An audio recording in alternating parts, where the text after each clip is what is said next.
As you intentionally move the culture of your team or your organization from where you are to where you want it to be by working on core values and showing people that we are serious about core values, and that's the collection of behaviors that we're going to aspire to, and there's alignment with those core values, and then there's not alignment.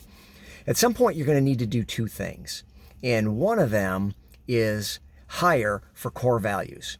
Now, along the way, as you start to talk more about core values and more about the culture that you're trying to build, people are going to quit. Whenever there's change, people are going to get uncomfortable and leave.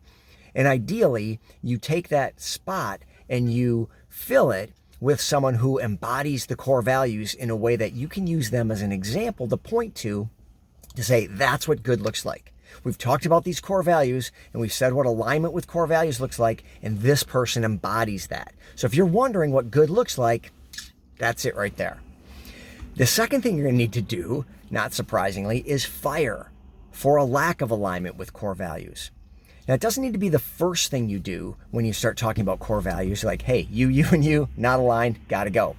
But at some point, people become toxic when you're trying to build something, you're trying to hire in a certain way, and people just don't want to go in that direction. They're just not a fit. And when you fire for that, now you can not only point to the people you've hired and say, that's what good looks like, you can point to the people who you fired and say, that's what bad looks like. That's what not aligned looks like. Now, not saying bad people. This is not what a bad person looks like. This is what bad looks like in terms of fit. This is what a bad fit looks like. This is what not being aligned looks like. And this is what happens. We can't have a team that's not aligned. So we're going to hire for alignment and fire for misalignment. And you don't necessarily need to make that person an example as much. You really just want to keep pointing to the new people, the people that are aligned, to let people know. But you also want to make clear that there's consequences to not being aligned, and that if it's not a fit, that's okay, but you just can't be here. We can't have people here who don't fit.